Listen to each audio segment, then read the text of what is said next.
বড় ভাই এই চারা গাছটি রোপণ করেছে প্রায় 10 বছর ধরে, কিন্তু কাঙ্ক্ষিত আম এখন পর্যন্ত পায়নি। এবছরে কিছু আম ধরেছে, কিন্তু যে ডালে সবচেয়ে বেশি আম ধরেছে সেই ডালটা ভেঙে পড়েছে। তাই পাকা আম এখনও এই গাছের খাওয়া হয়নি। হঠাৎ করে গতকাল একটা আম কেটে দেখি যে আমের ভিতরে এখনও কুই রয়েছে। তার মানে বোঝা যাচ্ছে এই আমটা আরও বড় হবে এবং বেশি সম্ভব আশ্বিনে আম হওয়ার সম্ভাবনা রয়েছে। তাই মা বেশ কিছুদিন ধরে বলছিল যে আমগুলো থেকে পলিথিন দিয়ে বেঁধে দেওয়ার জন্য, যদি পাকা আম খাওয়া যায়। তাই সেই আশায় আজকে চিন্তা করলাম যে বাড়িতে তো বসেই রয়েছি, তাহলে আমগুলোকে একটু পলিথিন দিয়ে বেঁধে দেই। তাই সেই কার্যক্রম হাতে নিয়েছি। সবাই মিলে, মা, দাদা এবং আমি, সাথে আমার মেয়েও রয়েছে, সবাইকে সাথে নিয়ে আমগুলো বাঁধার কাজে লেগে পড়েছি। যদিও আম খুব একটা বেশি নেই, 5টা আম নিচের দিকে রয়েছে। তাই সেই 5টা আম বাঁধার জন্য নানান ধরনের প্রযুক্তি চলছে। ভিডিওটা সম্পূর্ণ দেখলে হয়তো আপনারা বুঝতে পারবেন। আমগুলো খুব একটা উঁচুতে নয়, নিচুতেই। তাই প্রথমে চেয়ার দিয়ে চেষ্টা করছি যে পলিথিন দিয়ে বাঁধা যায় কি না। আপনারা দেখতে পাচ্ছেন ভিডিওটা। আসলে এই ধরনের কাজ করার অভ্যাস নাই, তাই কাজ করতে অনেকটাই কষ্টসাধ্য হচ্ছে। তারপরও চেষ্টা করে যাচ্ছি, দেখা যাক। আমগুলোতে পর্যাপ্ত পরিমাণে পিঁপড়ে ধরেছে। যদিও বৃষ্টি হচ্ছে, তারপরও আমগুলোর সাথে যে পরিমাণ পিঁপড়ে, আমার মনে হয় যে আমগুলো আসলে পাকা সম্ভব না। তারপরও মা বলেছে যে পলিথিন দিয়ে বেঁধে দেওয়ার জন্য। তাই চেষ্টা করছি যে পলিথিন দিয়ে বেঁধে দেওয়ার জন্য। কিন্তু 3টা আম পলিথিন দিয়ে বেঁধে দিলাম চেয়ারের উপর, কিন্তু এখন আর চেয়ার দিয়েও আমি হাতের নাগালে পাচ্ছি না আমগুলোকে।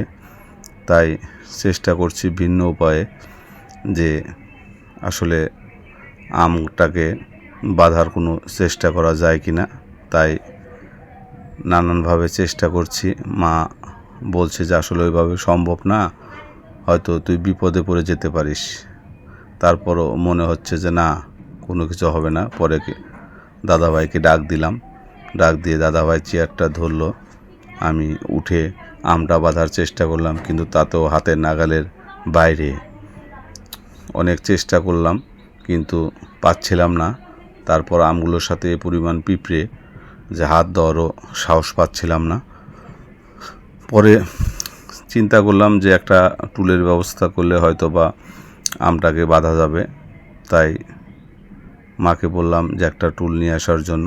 তাই মা এখন ধীরে ধীরে বারান্দার দিকে এগিয়ে যাচ্ছে টুল আনার জন্য। হয়তো টুলটা আনলে হয়তো হাতে নাগালে পাওয়া যেতে পারে। আমগুলোর সাইজটা বেশ ভালো হয়েছে, কিন্তু এখনও আমগুলোতে কুই রয়েছে, আটি এখনও হয়নি। হয়তো বা আমগুলো আরও বড় হতে পারে এবং বড় হওয়ার সম্ভাবনা রয়েছে। তাই মাকে বললাম টুল নিয়ে আসার জন্য। মা ধীরে ধীরে এগিয়ে যাচ্ছে বারান্দার দিকে, আপনারা দেখতে পাচ্ছেন। আসলে কাজ করার অভ্যাস না থাকলে যা হয়, হুকুম করাটাই আসলে সবচেয়ে বড় হয়ে দাঁড়ায়। হুকুম না করলে হয়তো কাজটা আগায় না। তাই মাকেই হাতের নাগালে পাওয়াতে মাকেই হুকুম করলাম টুলটা নিয়ে আসার জন্য। আসলেও কাজটা ঠিক না, তারপরও ওই যে একটা কথা, কাজ করার অভ্যাস নেই। পরে মা টুলটা নিয়ে আসলো, চেয়ারের উপর টুলটাকে দাঁড় করালাম। মা বারবারই খুব ভয় পাচ্ছিল যদি টুলটা ভেঙে যায়, আবার টুলের উপর আমি দাঁড়ানোর পর যদি আমি পড়ে যেয়ে আমার পাটা ভেঙে যায়। বারবার মা নিষেধ করছিল যে থাক, বাঁধতে হবে না আমটাকে। কিন্তু কাজ হাতে নিয়েছি, শেষ না করা পর্যন্ত তো আমার মনে শান্তি আসবে না। তাই টুলটাকে নিয়ে অনেক কষ্ট করে আম দুটাকে বাঁধলাম।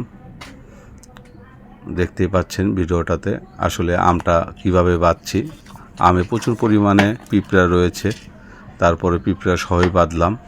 দেখা যাক যদি ভাগ্যে থাকে পাকা আম খাওয়ার।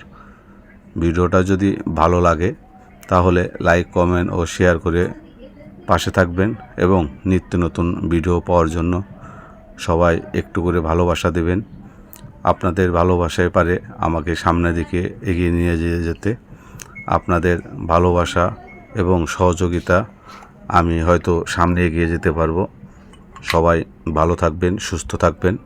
সবাইকে আবার অসংখ্য ধন্যবাদ জানিয়ে আমার ভিডিওটা এখানেই শেষ করছি। আবার দেখা হবে পরবর্তী কোনো সময়, পরবর্তী কোনো ভিডিওতে। সেই পর্যন্ত সবাই ভালো থাকবেন, সুস্থ থাকবেন। সবাইকে অসংখ্য ধন্যবাদ।